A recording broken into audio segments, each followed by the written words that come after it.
We're live. We're live. First try, perfect attempt. We're getting better at it, no doubt. So you said earlier when we first walked in that you worked today. Anything cool happen on your shift? I don't know. There's just... Maybe I shouldn't say anything. I was going to say I've never drank on the job, but I think that's not true. There was a time when I was in high school and I was actually in college, and my younger brother took over my lawn business that I had in high school. And I came home one weekend, and I told him I'd help him. The next day, he was like, yeah, I'll help you. I'll, make some money. I'm a college kid. I'm broke. I need some money. So I came back home and I said, yeah, I'll help you on Saturday. And I brought Shy and Isaac down, two of our fraternity brothers, with me. And we drank hard on Friday. Like I thought that I went to bed early, but I just blacked out. And so at 7 a.m. Blade was out. Yep. Making a lot of noise. At 3 a.m. I've seen him in action before. My imagination, I have some real images that can play into my imagination of what Blade was doing that night. Probably pretty accurate. Yeah. And so 7 a.m. rolls up and I am dreaming that morning about, it's like a muffled dream. Like I can hear people talking, but it's just kind of a muffled reality that I'm dreaming. Yeah. And then out of nowhere, I snap to, and it's not a dream. My dad's shaking me awake. He's telling me to get the fuck up. He's like, you wanted to drink last night, but you promised your brother you were going to do this, so you better get up and get your ass out there to go help Jacob. And I'm like, oh, shit. So I wake up, and he didn't know how late. He knew that we were drinking heavy, but he didn't know how late I stayed up. He knew we stayed up late, but not until I come to find out 5 a.m. Yeah. That's when I went to bed, and I woke up at 7. So drinking from 5 to 7, you're still pretty drunk. Yeah. So I snap to. I'm like, oh, shit. So I change, roll outside. Jacob's been waiting on me for like 30 minutes. We hop in the truck, and we get out. And knowing that I might not be 100% sober, for some reason, Jacob slaps me on the weed eater. Not the lawnmower, which would have been a lot easier for me to ride. Yes, it would have. The weed eater, where I got to edge and do straight edges on the driveway. So I remember I'm standing there weed eating, and that's when I realized, oh shit, I think I'm still drunk. So I'm weed eating this. You couldn't make straight lines? And I just felt like I was. Yeah. So I was taking really slow steps to make sure that I was keeping this line straight. And I remember closing one eye and doing the line. And then I would take a step back and I would look at it, and it looked pretty straight, honestly. Like I was pretty proud. Oh, nice. And I kept going. And as I'm just walking like a turtle, cutting this line, I look up and my dad's standing there with his arms crossed looking at me because he's on his way to work. So he passed by the house we were cutting in our neighborhood. And he's looking at me and he's like, can you do this? He's like, are you okay? I'm like, yeah, I'm fine. He's like, all right, well, he's like, don't fuck up the yard, and I'll see you later. But dude, so I have drank on the job. So were you, was the line straight? No, I actually did it. Yeah. So it was straight. He was just questioning the fact that you were moving like a turtle. Yeah. I just looked like he knew that I was drinking all night. So him seeing me walk so slow, he's like, oh my God, look at him. He's definitely still intoxicated, weed eating. So it wasn't your yard. No, it was, we're doing like other yards in our neighborhood. Yeah. Obviously you were helping little bro out with whatever he had going on. Yeah. So we cut a couple yards, and honestly ended up working in my favor because I sweated out the alcohol, so I was never hungover. Gotcha. So 10 out of 10 recommend drinking on the job. Yeah, well, change my mind, drink on the job. Yeah, well, for me it's different because I've bartended / served for the past year and a half, close to 2 years now. And sometimes on those late night shifts, customers, members, whatever you want to call them, they'll want you to get involved, especially if they're keeping you there all night. They feel bad. So nothing crazy, but yeah, like I've tossed back a couple beers or maybe even a shot or two here and there. And then I feel like it's acceptable to drink a little bit on the job, like actually acceptable if you're a bartender. Exactly. Yeah, and it's always cool to see your bartender take a shot with you. Yeah, well, again, it's not like you're doing this at 4 p.m. or something, but if it's 12 o'clock past and they're keeping you there pretty late, especially if you didn't plan on being there pretty late, like, yeah, like, okay, fuck it. I'll make a little mixed drink for myself and, we'll be all right. Like, this will just be a lot more enjoyable for the both of us, I promise. But, so, other than that, no, you can't be drinking on the job. Yeah, don't drink on the job. Yeah. Okay, well, we're watching a movie. That was really good. That was beautiful. I didn't realize today that we were going to be given such good life advice. Me either. I'm really proud of us. But the real topic today is not drinking on the job. It's a movie. And what movie is that? The movie that I picked for us to watch today is a movie called Snatch. It came out in 2000. So it's an older movie. I know it's a more fun movie. I have never finished it. I can't remember exactly why, but it was a few years ago. I have also started it and not finished it. But I think it's a really good movie. It gets high praise. Obviously, Brother Brad is in there. We love Brother Brad. It's got a pretty good cast. I know that the main villain, he doesn't look much like a villain, but I remember thinking, oh, damn, like kind of a scary guy. So I'm excited to actually finish this movie. I think we're going to have a lot of fun watching this. So I'm excited. Yeah, I like these older Guy Ritchie movies. There's another one of his that I like. Oh, wow. See, I didn't even know it was Guy Ritchie. Yeah, Guy Ritchie. That's why the style is so... But how far have you seen? Like I said, it's been a few years, so I'm trying to think. So you're not going to be able to remember. It's been a few years since you last seen it. The only thing I remember, I think I remember, like, Brad Pitt is in the ring and he's a madman. And I do remember that Brad Pitt's character, he can pretty much knock out any person he wants with one punch. Yeah, I've seen that scene. That's the coolest scene. We got to talk about it later, I think. But okay, yeah, so after we freshly see it with fresh eyes. Maybe it was whenever I saw it a few years ago, or maybe it's just a scene that I've seen, like, from film accounts or YouTube videos or whatever. But that scene is pretty much the only thing I remember from this movie. And the weird villain who doesn't look like a villain, but he's actually I thought he's pretty scary. So I remember the reason why I watched it probably a little bit before halfway through. That's where I got before I turned it off. I think it was just getting late and I got tired, so I wasn't going to finish it. Okay. But the reason why I clicked it was a couple months ago, probably. It was this year. Oh, really? Okay. Yeah. And the reason why I clicked it was because of that scene with Brad Pitt when he punches that guy. Because Netflix will show you the little teaser trailer of the movie. Like, it'll give you a cool scene. Yeah. It was that scene. I'm like, okay, I'm watching this movie. Yeah. And Brad Pitt's character can't talk, like, he speaks English, but he can't understand I a word remember he has says. like a really funny accent. I do think it's pretty... I think it's done on purpose with the fact that you cannot understand what Brad Pitt is actually saying. That's like the joke in the movie. Yeah, okay. So I think they're going to give him subtitles, hopefully. No.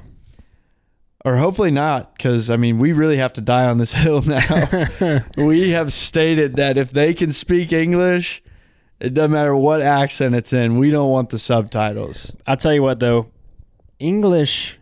American English, but sometimes, like, the Peaky Blinders English. I can already tell we're going in the trenches right now. You know what I mean? It gets rough to understand what the hell they're saying. Yeah, like, what is Tom Hardy saying whenever he just starts screaming Peaky Blinder, whatever language that is, you know? Or The Revenant, too. Tom Hardy in The Revenant. Exactly. Can't understand a word he says. No. Unless you've seen it, like, 6 times, like me at this point. I'm just like, oh, okay. That makes a lot more sense as to why this guy did that after Tom Hardy just started blurting that out at him. So, but anyways, okay, so we're about to go watch Snatch. Yep, this is a good Guy Ritchie movie. I like some of his older styles like this, like Lock, Stock, and Two Smoking Barrels. Yep. That's a cool one.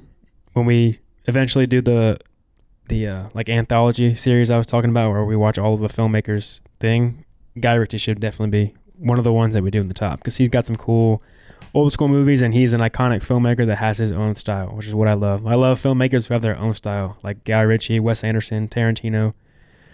I don't know if Scorsese has an iconic style. I think he has an iconic type of movie. Like gangster movies is his deal. Yeah. I'm not sure if you could watch a movie and be like, oh, that's Scorsese. Does he have that? If he does, it's probably just like a certain type of iconic frame that he does. But I if he does, I can't think of it yet. I'm not sure. I think maybe because everybody does Wes Anderson write his own movies? Does everybody else that I named write their own movies? Tarantino does. I think Guy Ritchie does. I would assume Wes Anderson writes his own movies because they're pretty out there. But he also might just, because think about A24, they have a bunch of very similar movies, but they're all from different filmmakers. They got some repetitive filmmakers that make A24 movies, but yeah, Guy Ritchie wrote it.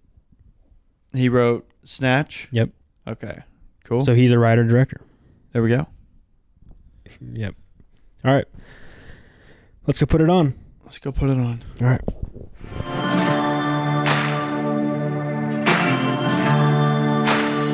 We just watched Snatch. Bloody good film, Kade. It was a good film. I enjoyed that. That was a good movie. That was a good movie. That's what I mean by a Guy Ritchie movie by the way it looks, because the way he shoots it, the way that he edits it, it's very much Guy Ritchie. Yeah. He doesn't let your attention get lost for very long, which I really like that. Something that I really liked about this movie, and I think it's part of Guy Ritchie's mastery, is that he knows how to pace the movie. Yeah. Everything will tie in together. Everything will get faster when you want it to. When it starts to get slow, it picks right back up. He knows exactly where you are in the movie watching experience and gives you exactly what you want. But I thought it was interesting because this kind of movie is really tough to, I think, pull off because you got a lot of different characters with a lot of different storylines going on. And I feel like when a lot of directors try to do that, people can get lost. But he does a really good job of just keeping everything connected. I think just through humor and like good action, like I said, good pacing, like you're so into the movie, you're really not lost. Even with some of the dialogue, I mean, we're dealing with some pretty heavy accents pretty much throughout the whole movie, but you still know what's going on. Yeah, with all these different storylines, it's almost too much. You almost get lost. It but it's just enough, and they give you the way that they have the witty dialogue that throughout it. That's hilarious, and they use that witty dialogue. Yeah, the whole time. They use it in the beginning, and I think maybe the reason why he chose to write it like that is so that way, with the wittiness, it's not like they are explaining things cheaply. They're explaining things as a joke. Like it's always a joke when they explain something, so it keeps you in the loop of knowing what the movie's about and what's going on in the storyline by using that witty dialogue and being funny. And all the characters are asking. There's always like a dumb character that's asking questions, and he gets made fun of for not knowing what's going on. Yeah. But that dumb character is us, and he's letting us in on the storyline, which I think is cool. Like I love that witty, funny dialogue. Like me and you were laughing the whole movie. Yeah. No, you got to keep it like that. I think a lot of great directors do this. I was just thinking there were a lot of kind of Quentin Tarantino aspects that I enjoyed about this movie where in between scenes, and Taxi Driver could learn something from this, but just in between a lot of scenes, just these guys are driving, but the dialogue and everything that they're saying to each other is just so funny. But it also pertains to what's happening in the story. It keeps the audience, me and you, I mean, we were engaged the entire time. And I like that approach. I think that's always like the best way to go about making a movie. And I got to say, this movie, like we're saying, it is witty. There's a lot of, there's a lot of serious, there's a lot of serious stuff at stake here. Pretty much. For the characters, right? Yeah, every character is either pretty much what's going on in this movie is everybody's really just trying to get out alive. Yeah. Everybody's just trying to get out alive, but they're also trying to get away with some money. More importantly, they're trying to get away with this diamond. And so pretty serious stuff at stake. But they do a lot of life or death situations. Yeah, a lot of life or death situations, but you don't really feel the heavy toll of that in the movie. But I did like in one scene in this movie, it really did like bring you back down to earth when, spoiler alert, this movie was made in 2000, but spoiler alert, Brad Pitt's character's mother is like burned to death. And we got to see that shot of Brad like looking into the flames. Kind of gave me goosebumps. That was some pretty solid acting. I mean, that dude looked like he was ready to murder. Yeah. That was the one serious scene in the movie, I think. I liked how he had the main villain, like you said. He doesn't look scary, but he is scary because you never know who he's going to kill. He's always going to kill somebody. Nobody's ever safe around him. You see that a lot of times. That's he wrote in some good parts where there's a chance where a character maybe get a little ballsy with him, and he like humbles them, says, no, I'm still the boss here. Like he's a very dangerous man. They show that off very well by killing off characters, watching his violence, seeing the brutality of him, right? Yeah. He does dog fights. He cuts that guy's nuts who said, he was getting on to him for giving him the wrong bet. Yeah, well, he takes shit from two guys after Mickey, Brad Pitt's character, is supposed to go down in the fourth and just knocks his opponent down in the first round. Yeah, so if you haven't seen this movie, Brad Pitt's character plays a guy named Mickey, who is this, what do they call them? They're gypsies. They're called pikeys, but they're pretty much gypsies are really good at bargaining, but also just ripping off people. Right. So Mickey, Brad Pitt's character, he's this skinnier, smaller guy, but he just packs a punch when he boxes. His whole thing is that he could just knock somebody out with one punch. You find that out, like me and Gray were talking about in the beginning. There's that scene when he's fighting Gorgeous George, and Gorgeous George is a giant boxer, and in one punch, Mickey knocks him out. And then in a later scene, Mickey is supposed to go down in the fourth round of this boxing match, so that way that the kingpin, like the main villain, can get everybody to make their money. But of course, Mickey can't help himself, doesn't even try, just an accidental punch knocks him out. So that's the storyline, so keep going. Yeah, and so after the ringleader is having to leave the fight, there's a lot of big time bosses, I assume, that are there that are, grabbing him saying, hey, what the fuck? Because this mob boss pretty much is telling everybody, like all the big bosses, like, hey, he's going down in the fourth. That's where you're going to make your money. I promise. Like, it's rigged. And I'm just letting y'all know that it is. And then it isn't rigged. And so he takes shit from two guys who I assume are just really higher up in whatever gangs that they represent. And then this third guy who's pretty much a schmuck. Well, you wouldn't know it, but he says something to the ringleader. I can't remember the name of him. Or I'm just going to call him Evil Austin Powers because that's pretty much what he reminded me of. He gets in his face and he's like, hey, what the hell happened? Like, I thought he was in the fourth. And Evil Austin Powers just grabs him by the nuts. Bricktop? Okay, Bricktop grabs him by the nuts after taking shit from two other guys and says, next time you stop me from walking, I'm going to cut these off.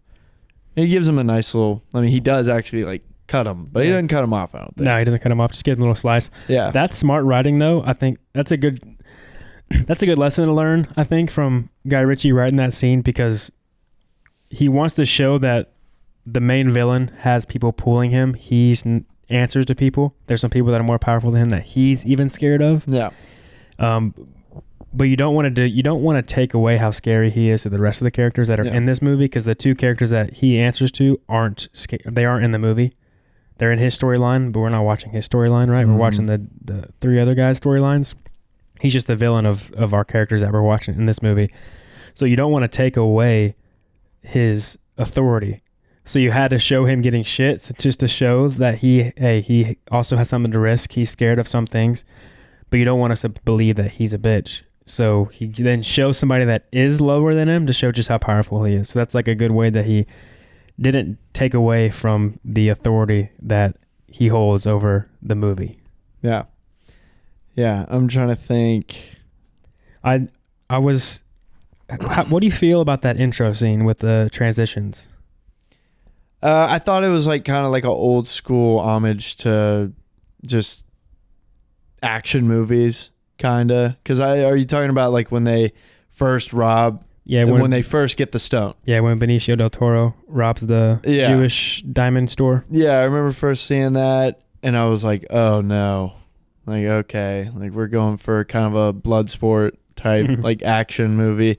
But I think Guy Ritchie was, because obviously by the end of the movie you don't even see that pretty much again. But it's in the beginning of the movie, the opening scene is these 4 robbers robbing the stone, and it's done in a pretty cheesy Hollywood way. And I just remember I was seeing it and I was like, oh no, like, okay, It's a lot of cross zooms. It's a lot of spin zoom transitions. They're very corny. It's kind of the stuff that you see in iMovie when you're making a little project in iMovie. It's very stock transitions that are, you don't expect to see that in a Hollywood movie. And I'm not sure how I feel about it. I like that he did it and put it into a feature-length Hollywood Guy Ritchie movie, right? He put this in his movie as a big name. I'm not sure if he was a big name when this movie was made. I'm sure he had have been known. He's got Brad Pitt and some other. He's got one hell of a cast, yeah. Right, but I'm not sure if I like it that much. I'm just curious on why he chose to do it like that. I'm not probably just to be funny, honestly. Like, just have fun. Just to have fun. Like, this is his movie. Maybe somebody gave him shit for it, and he was like, "Well, fuck you. You know what? I'm gonna like." Maybe it wasn't as ridiculous the first time, and somebody was like, actually, like, let's try to kind of calm that down. Maybe make it look more realistic." And he was like, "Are you not seeing the storyline of this movie? It's ridiculous. So, F off. I'm gonna make this intro scene like way more ridiculous than it needs to be." Yeah. So I enjoyed it. I thought it was funny, especially because the rest of the movie wasn't like that. So I was like, okay, like that's kind of cool that he just, I thought, like I said, I thought he was just like paying his respects to old school Hollywood. Probably, there were probably some scenes in this movie that if we really dug deep into it, we could see him like kind of like that ridiculous aspect probably being pulled from like other movies like back in the day. Yeah. Or just aspects of it. Yeah. Yeah. It was but they showed some of those cool zoom in or zoom ins and stuff like that throughout the movie. There were some other scenes where they just weren't as ridiculous. But I also just thought that those fit the rhythm of the movie. I mean, it's fast paced. I mean, you got to keep up. Like, it's going the entire time. It does match the feel of the movie. And after that, though, I didn't like the full intro necessarily, like we were just talking about. But I did like the scene after that where we introduced all the characters and like it kind of they had these matching shots that went through each character, so that way they introduced it. I liked how he introduced all the characters, and then I also enjoyed how there was the voiceovers kind of narrating it almost to help you through the story. Yeah, well, that's for us. Like, I think that just helps kind of keep things connected. I mean, there is a main character in this movie. It's the narrator. Yeah, it's, Jason Statham. Yeah, it's him. It's his character. It is pretty much through his point of view. But, Turkish is his name. That's his. Oh, yeah. Turkish. But it's not entirely his point of view. Yeah, it switches up stories. There's 3 stories going on. I think it's 3 stories. I'm thinking of like specifically the car scene. There's one scene where they hit the body, but then you're like, wait, what was that body doing there? And then it shows Jason Statham like drinking milk, and his buddy's like, the human digestive system has not quite gotten to the point where it should be taking in dairy products, and so he grabs the milk, throws it, and that causes the wreck. And so it's like, oh, okay, they are still connecting this movie from different angles, but like to really make sure that everything's connected, it's through Jason Statham's character. That's what he does a lot oftentimes in his movies, Lock, Stock, and Smoke and Barrels, that has a bunch of storylines that then crash at the very end. I think that's a bold way to go about it. It's a hard thing to do. It's very hard to make them all compelling and make them all sync together and flow together. That takes some expert screenwriting, and it's very, very hard to do well. Yeah. Writing a bunch of stories that pace well, because just like whenever Turkish is betting on the dogs with the chasing the hare with Mickey to fight. That scene matches up with one of the other storylines with what's the driver's name? I don't know. We were calling him British Biggie. Yeah, what's his name? They said it a lot. Timothy or something? A lot of characters. What was his name? It should be Tyrone. Tyrone, yeah. Tyrone's getting chased and he's getting dragged down. So like those storylines synced up together in that section of the movie where it was like building up, like the both storylines are building up and they kind of synced up there, which I think is cool. He obviously wrote them all together to flow perfectly. I wonder how he does that. I wonder if he like bullet points it all out and then interweaves it all. I wonder how does he work three different storylines at one time? I wonder what his process is.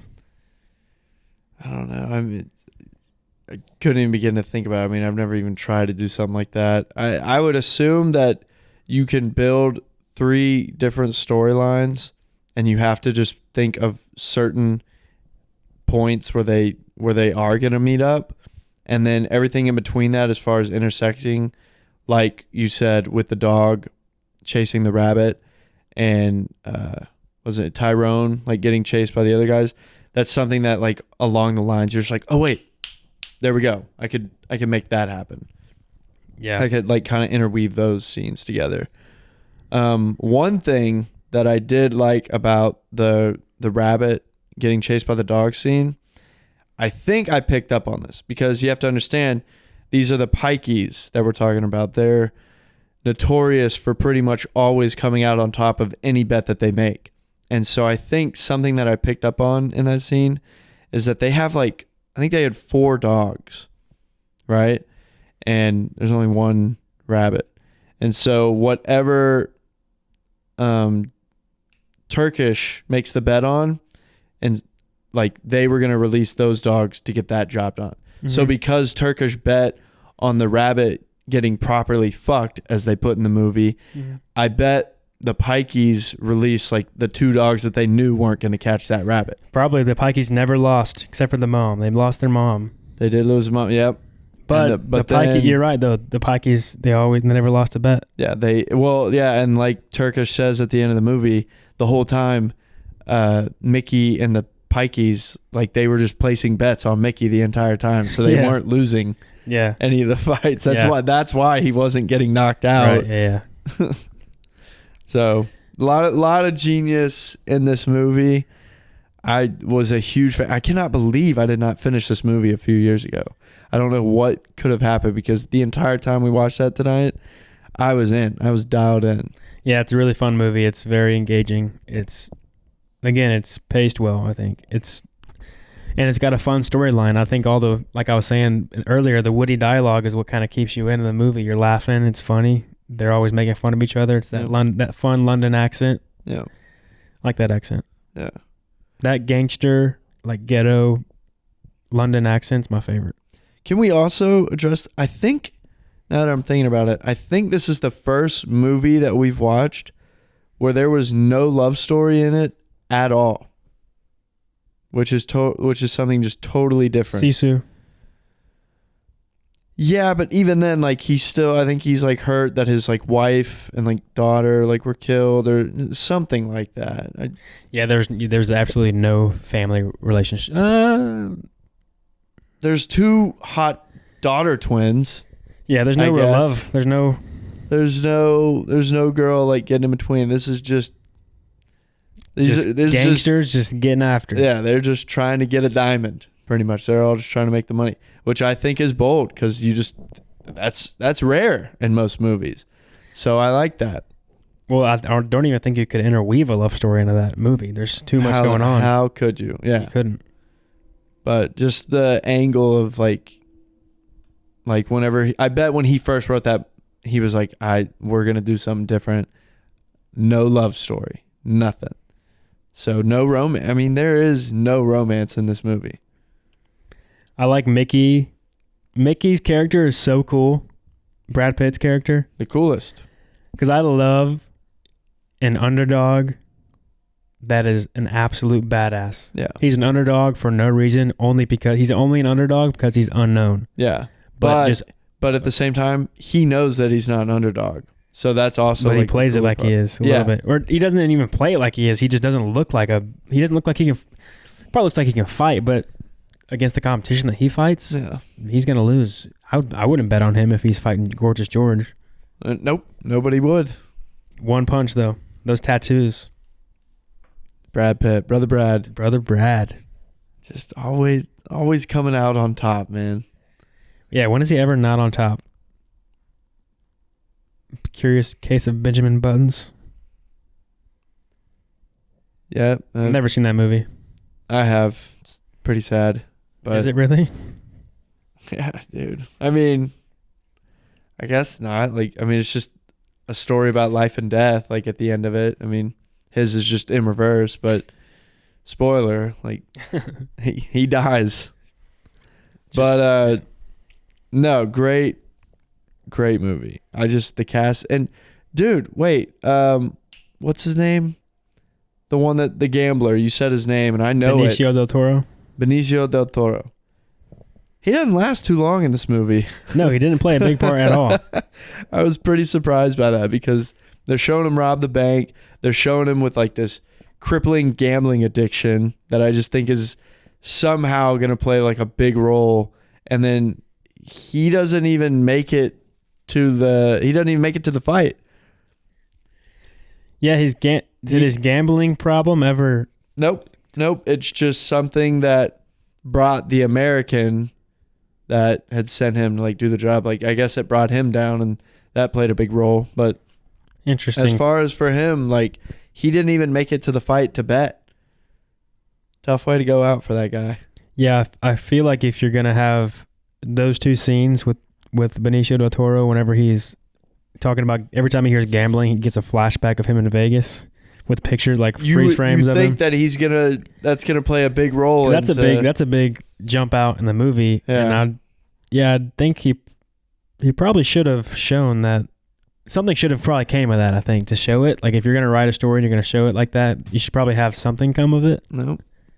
It works out. I like every turn that this movie made. I enjoyed every little plot twist, all the funny ones. Obviously, at the beginning, I mean, it's Jason or Turkish. It's like, talking about diamonds.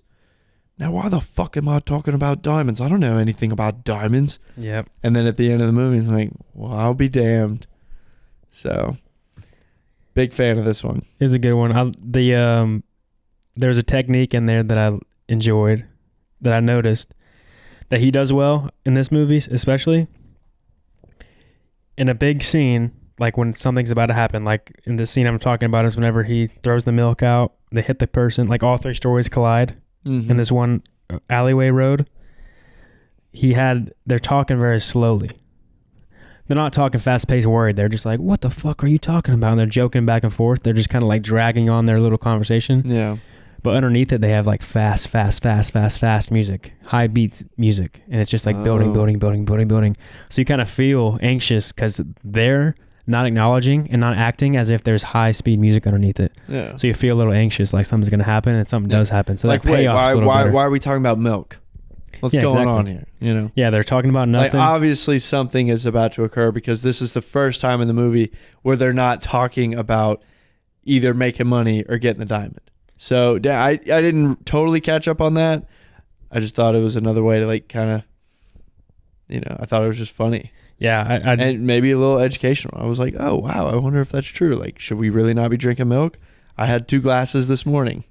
Milk's supposed to be good for you. If you're not lactose intolerant. I can tolerate it. Do you know, I don't know if this is true or not, so I'd like to believe it is just because I've said it to multiple people, so I hope it's true. Okay. Apparently, the reason why we can drink animals' milk is because the people that were lactose intolerant died off. Because if there was ever a drought, you had to drink animals' milk to survive.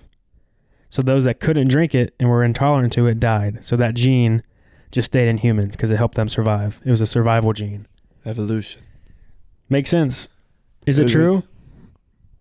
Gonna have to fact check that one.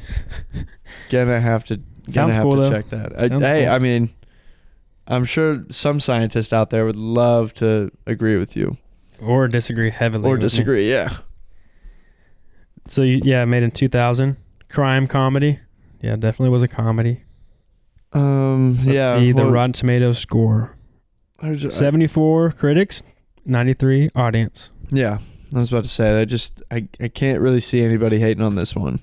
It's funny how it's based out of London, and London always just has that kind of unsaturated, colorless, overcasty, nasty weather vibe, and that's exactly how this movie looks. And that's how a lot of his movies look, because they're always based in London, so he just kind of gives it that gross London vibe. Yeah. I'm not somebody that, I don't think I really care to go to London or England. Yeah, I like to go. I would love to go to Europe and like some of the other countries. If I ended up in London, I would definitely like try to enjoy myself. But I might be right there with you. I don't really know why I would. Out of all the places I could go, I'm like the American in the movie, the one from New York. Yeah, that's trying to get that diamond. Shout out him. What's his name in the movie? It's probably gonna be a couple scrolls to find his character. Oh, come on. Cousin Avy. Cousin Avy? Yeah, Cousin Avy. Okay, I like Cousin Avy. I enjoy that in this movie. Guy Ritchie definitely shows what us Americans love to do when we go on a flight. That's Papa Zan. No, he's taking shots. No, he took his Xanax to pass out. Really? No, I thought he was like taking a shot and he's like drinking on a plane. And that's just how it... No, I think he popped a pill and just hit back the water to fall asleep, because he went back in his seat, because people talk about you take a Xanax on a long flight to just pass out and you just like teleport. Oh, well. Yeah, I don't think he was taking shots. You would have seen, if he was partying on the plane, they would have showed him partying. They wouldn't just show him take one shot if he was taking shots. Oh, I mean, you got to keep this thing going. I mean... But that's him taking the Xanax. If you saw him taking it as a Xanax... That's fine. I saw him as an American getting on a flight and taking some shots, getting some drinks in him. But that's 100% wrong. You don't know that. I think it's up for interpretation. No, think about it. If he tips back one drink and it was a glass of water, people definitely he could have been drinking vodka, but it looked like a glass of water and didn't look like a drink he got. It looked like a shot. They don't give you shots on a plane. You can get shots on. They give you shooters, but they don't pour you a shot. They make you a drink with ice. Why are you taking this away from me? Because I'm trying to help you here. I'm trying to guide you to the light. It's not like the biggest deal in this movie. I'm just saying. You see a Xanax. I see somebody getting drunk on a plane. All right. Whatever. Either way, it's going to make that flight go a lot faster. You're disrespecting Guy Ritchie showing. Because I only argue that as hard as I am right now, because I like the fact that he teleported. He took the Xanax, drank his water, and he immediately was in London. And that's what it probably feels like taking Xanax. At the beginning of this flight. podcast, you thought you went to sleep early, but next thing you know, you're like weed eating a lawn because you took so many shots. So I think it all just kind of goes back and forth, like Xanax or getting drunk on a plane. Either way, you're teleporting to London. And I say all of that to say this. The original point of this conversation was, would you ever go to London? No. And I like that cousin Ava, is that his name? Avy. He gets to London, and the flight attendant or whatever is like, so like, are you gonna, or like, what do you plan on doing in London, or what's your business here? And he's like, I don't like flying to places that don't have beaches and tiny umbrellas in my drinks. And fucking men to that, brother. Yeah, like, I don't want to go to London, because I think they even say that in the movie. Like, it's just bad teeth, food's kind of weird, and it's just the weather's shitty. Like, I'm good. I'd rather go to the beach. Yeah, there's no good English food. I think English food, the thing that stands out is the pastries, the desserts, the baked goods. That's the only thing I think that London makes well, probably. Pastries just doesn't even sound that appetizing. Yeah, you're right. I don't really like pastries, to be honest with you, but I'm just saying they're probably pretty good if you do like them. That's kind of where they originate from, I'm pretty sure. Yeah. Listen to this box office success. Okay. They made this movie with a budget of $10 million. The box office grossed $83.6 million. They made $73 million off this bad boy. Well, I'll be damned. Guy Ritchie, banking it, baby. Now, I wonder how they did that with that cast, because I feel like some of those actors, like... they were big back then, bro. Was Brad Pitt not big in 2000? Are we sure about that? I thought he was. Well, see, the thing he might have taken just like a big cut. I think I'm not 100% accurate on this, but I would assume that back then you didn't have to pay actors as much up front because they would get the residuals of that box office release, because you get theater tickets, you get DVD sales, you get all that kind of stuff. But nowadays, since the theater isn't the biggest moneymaker anymore, it's streaming, they have to give them money up front because there's no ticket sales to build over time. So you get a fat check up front. So that's why I think actors maybe make more, plus inflation and all that, you got to pay them a little bit more. It's not weighted. It's weighted differently. Yeah. So, but yeah, 10 million. And these guys weren't huge. I think Brad Pitt was pretty big in 2000. So I think him doing this movie was kind of just like a pretty cool move on Brad Pitt's part. Let me see. In 2000, I think Brad Pitt was a big deal in 2000. Fight Club was 99. Yeah. 7, all that. But like he was just a big time movie star. But I don't think he was like a DiCaprio or like a Tom Cruise. But he was like incredibly he was a big star. famous. He's probably like a Ryan Gosling right now. Ryan Gosling's pretty big, though. Ryan Gosling's a movie star. Yeah, that wasn't a good example. I mean, think he was definitely Brad, he's definitely a big deal. Yes. So I think him 7 was 95. Yeah, I think him being in this movie and playing the role that he did, because it's not like a crazy big role. There is no crazy big role in this movie. I think that was like a very respectable move. Like Brad Pitt was saying, no, this script is awesome. I don't need it to be some big time project. I want to do this because I love the script. I think I could have a lot of fun with this character. Like, I'll take a pay cut. Yeah, he had some success. However, these good movies, though, they might not have been huge because they made more movies back then. They can make more movies because they made money a lot easier than they do now.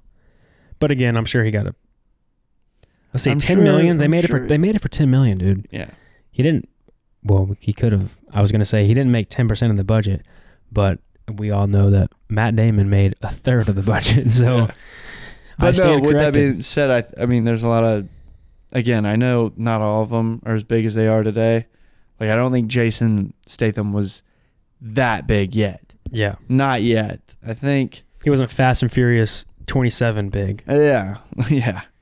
But I also remember, like, Jason Statham did, like, a Mark Wahlberg movie in, like, I don't know, 2003. Not too long after this. It was that action movie. I can't even remember. Jason Statham he's been in a lot of Guy Ritchie movies. Oh, really? Yeah. Okay. That's like his guy. Okay. I think he's really big over in England. Gotcha. I'm gonna have to watch more Guy Ritchie movies. I gotta come clean here. I don't really know much about him actually. So I'm looking forward to it. That movie is him. Okay. He made a King Arthur movie that was pretty cool. Okay. People didn't like it. I watched it as a kid. As a kid, I liked it. What's the last Guy Ritchie movie you saw before this one? The Gentleman. With Matthew McConaughey? Yep. That's Guy Ritchie. Yeah. Wow. Here, let me read you off the Guy Ritchie. I love that movie. Let me read you off Guy Ritchie movies. I'll be damned. Of course, yeah, that makes so much sense. Yeah. McConaughey. He's you don't watch Yellowstone, do you? I do not. You should. It's a really, really good show. It's pretty hyped, obviously. A lot of people will love it. But it's hyped because it is good. Okay. And they have some spin-offs that are kind of the prequels. No, yeah, I saw what was it, the first spin-off with like who's it? Tim McGraw? Yeah. Yeah. That was amazing. So it's called 1883 and that is better than Yellowstone, I think. Yeah. I didn't even finish it though. It's a limited series. But I didn't even finish it. You should. It's good. I fell in love with the girl though. Yeah. Oh my God, I fell in love with her. So he has... Actually, she's just all right. Yeah, if she ever listens to this. I mean, she's all right.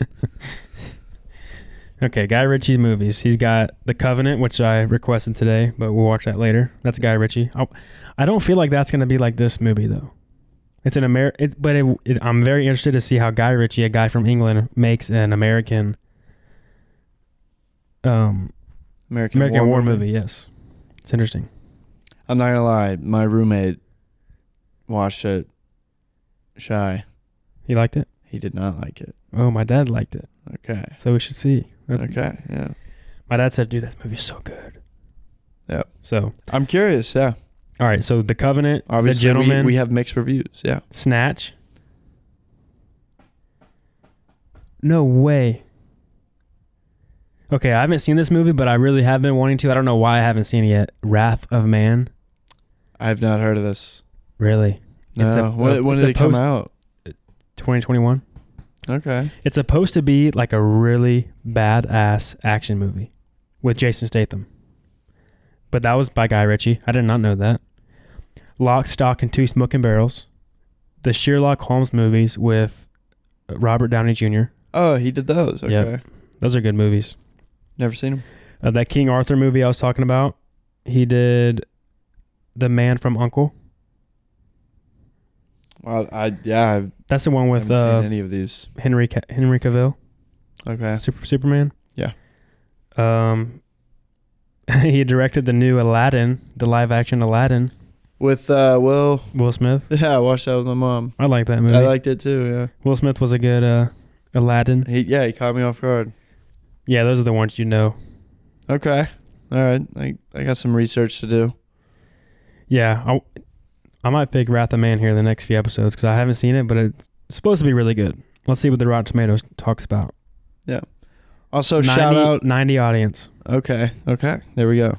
Also, shout out to the haters in our comments and in our DMs telling us to watch actual good movies. If you don't like this movie, then guess what?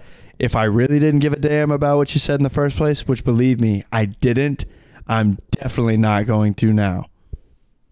The best part about that shout out is that anybody that's hating probably doesn't even listen. Yeah, they probably just watch our reels, and then that's it. Okay, what would you rate this movie out of 10? I'm going high here. I really enjoyed this movie. I did too. I really, really enjoyed it. And you can tell that I enjoyed it, I think, because I took things away from it. Like I took some filmmaking things away from it. So that shows you how good of a movie it was and how I was really engaged with it. So I'm going high as well. I'm going 9. Oh shit. I'm going a solid 9. Okay, I would watch this movie again and again. Like I will probably watch this movie quite a few times. I'm gonna show my kids this movie. Like wow. This, all right. Yeah. This is a good movie. A lot to take away from it. A lot of things that you can actually read into. I think. Like I said, I picked up on Brad Pitt's character kind of being able to hustle the guys with the dogs and the rabbit. I'm sure if I went back and watched this movie again, I could pick up on some more things. And I just really enjoy that about a movie, while also like not having to do crazy big research. Like next time I watch this movie, I'm going to have the subtitles on just so I can see if like maybe. How dare you? Yeah. Just, I know we're supposed to die on that hill, but I just want to do it just in case I did miss like a really good line that could have meant something else or connected something to another scene or another character. So looking forward to watching this again. I wonder that they'll put Brad Pitt's inaudible, because there's some parts that it's on purpose. You can't understand what he's saying. Like he says something and he purposely made it to where you couldn't understand. When Jason Statham was like, "Yeah, mate, I heard you loud and clear," and then they turn around, "Did you understand one fucking word he said?" Yeah, proper fact. Yeah. What would you rate it? I'm gonna give it an 8.2. Okay. I don't think it was like the best movie ever made. If it was like the best movie ever made, I'm gonna give it a 9. Okay. The 10 is. I don't even know if I could ever give a movie a 10. A 10 is a perfect. Well, that's actually not true. You know what I get? You know what I'd give a 10? So I give this movie an 8.2, but the one movie that I think is the best movie ever created, that I could watch endlessly, over and over again, is Django Unchained. That's my 10.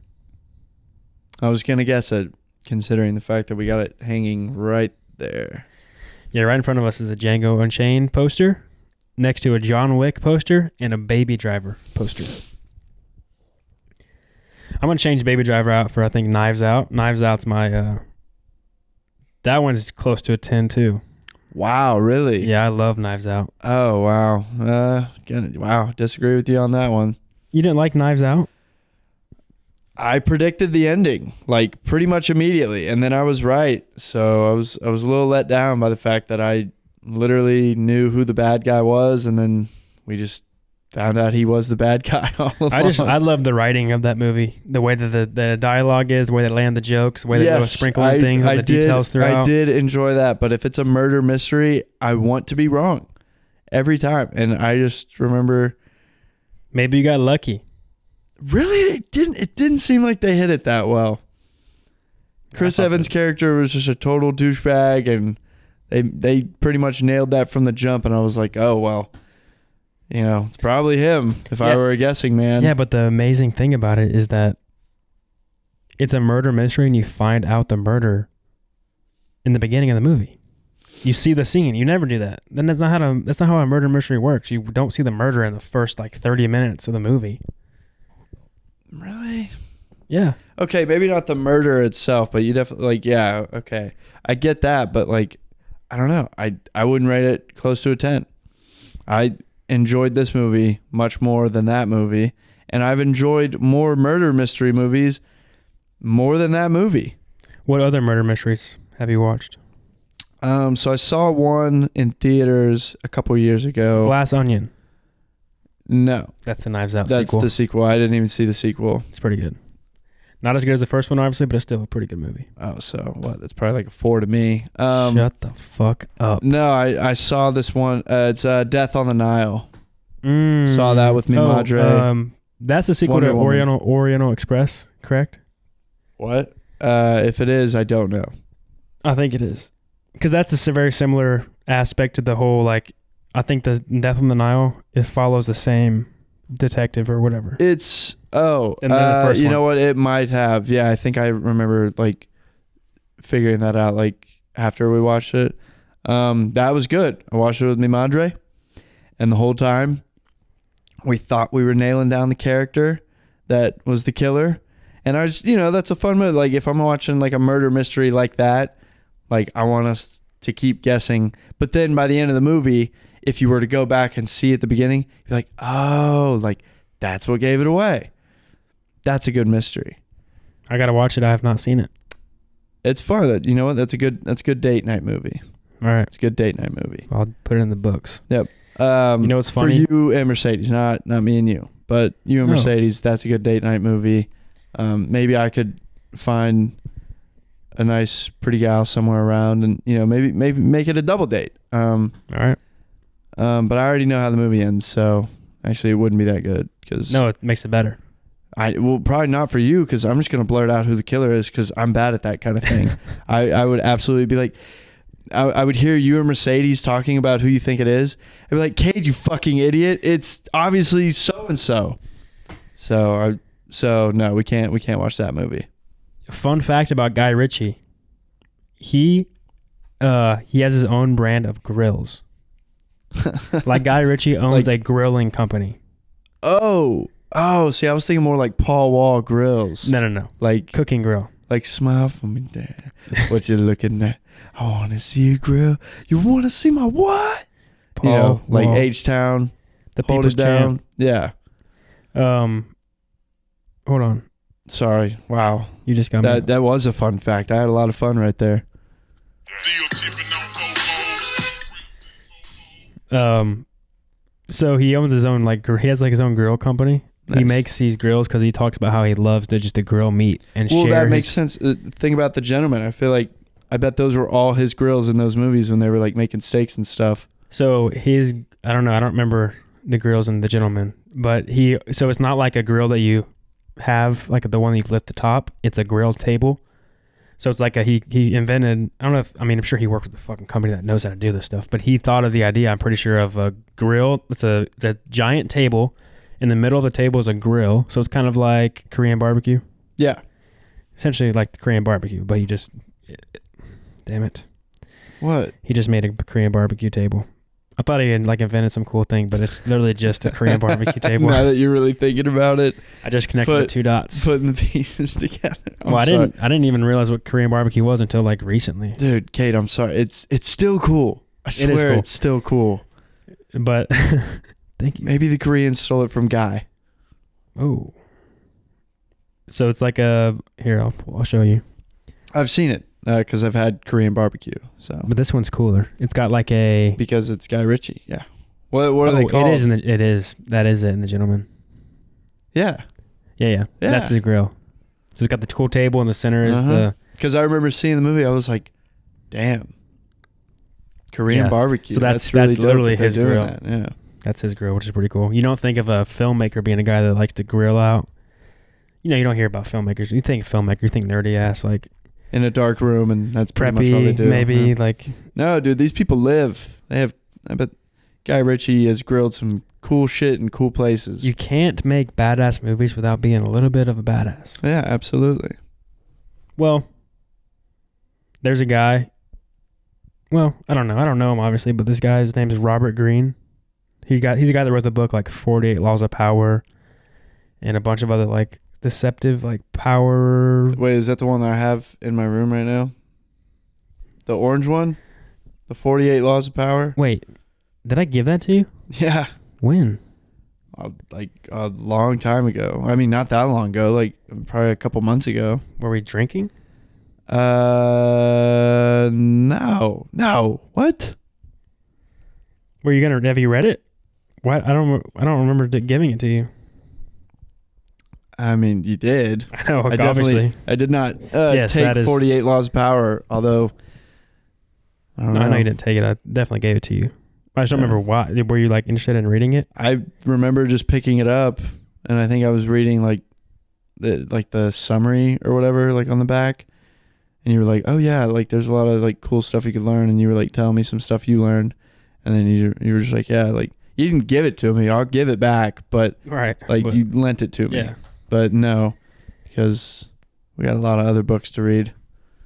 Yeah, we do have a lot of other books to read. Yeah. It's a cool. I haven't finished it. It's a very long book.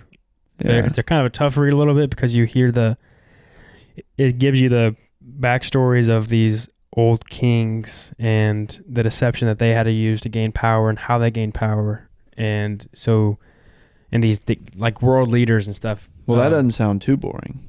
It's not boring, but trying to read and pronounce their names in your head, it's hard. Oh yeah. You're not sure how it's pronounced. They're spelled weird, so. That's what makes it a little bit of a tougher read, and it's just long. But it's a cool premise. It tells you, like, it gives you 48 laws of power, of how to gain power, and it gives you a real-world example of how somebody has used it in the past.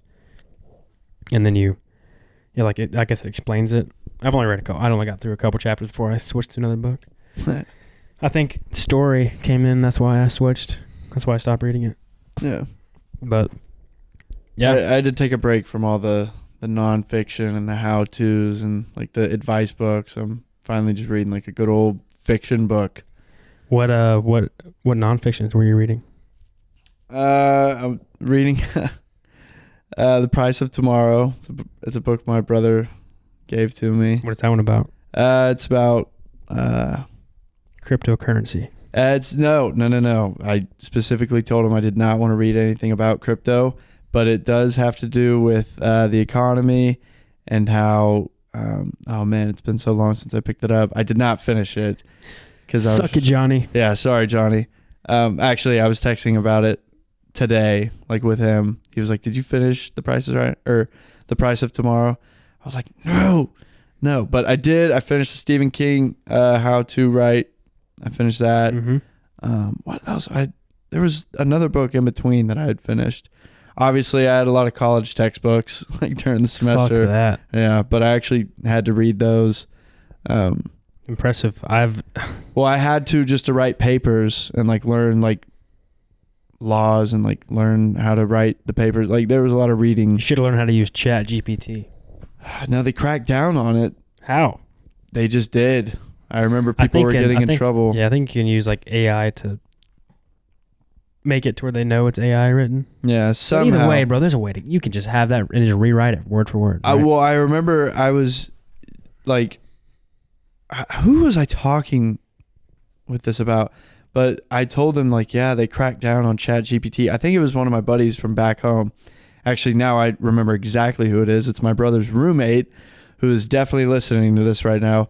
And I was like, yeah, man, like they cracked down on Chat GPT being used on research papers or just any paper in general. He was like, no, they did not.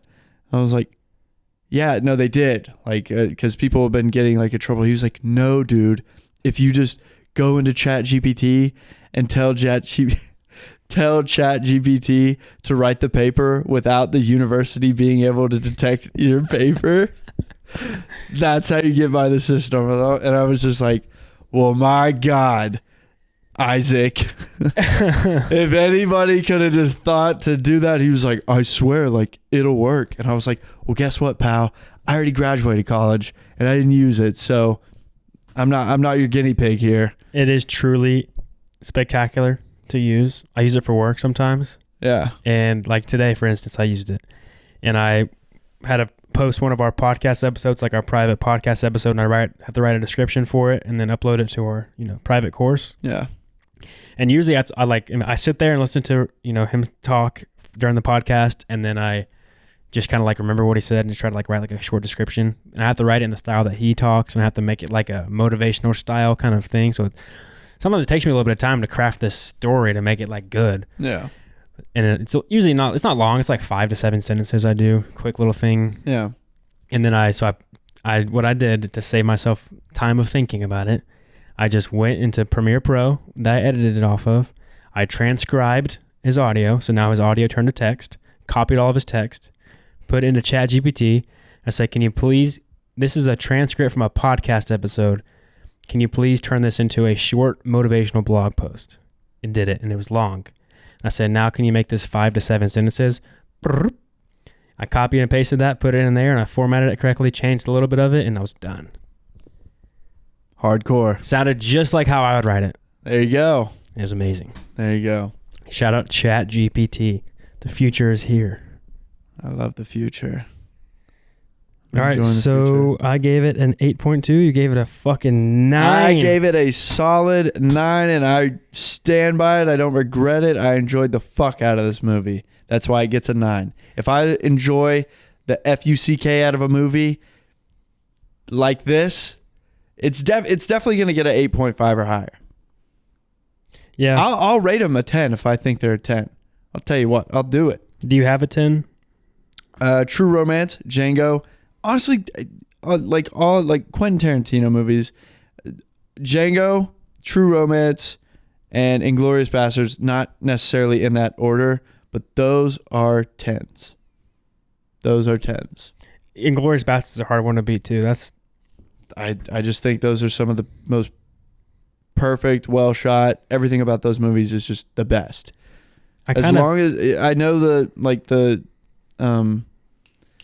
the movies are pretty long. I get that. But I mean, if you just appreciate a good damn film, then those are 10s. What I'm trying to say is, it's annoying, I think, that Tarantino movies are so good and that I'm a fan of him, because it just kind of seems like whatever he makes, I'm going to like. You know what I mean? It's like people, okay, you like the Tarantino movies just because Tarantino made it, like you're one of those guys. I don't give a damn. I don't really care either, but I'm just saying, like, it's funny how, not funny. It's just weird how all of them are so good, and he's such an iconic guy that you like. Just some people just like him just because it's Tarantino. Yeah. Just like how some people like fucking Martin Scorsese and think Taxi Driver is the greatest movie ever created. Yeah. No. Like I haven't seen. There's just one Quentin Tarantino movie that I haven't seen, and you have, and you told me you didn't really like it that much. Yeah. Which one is it? It's Death Proof. Death Proof. Yeah, and I'm gonna watch it. I'll probably watch it soon. Let's save it for the podcast. Oh, really? Maybe not next one, but okay, we'll do it. And if I don't like it, I'll diss Quentin like I did Martin. I have no fear. Bold. No fear on this podcast. Thanks for listening. We're out.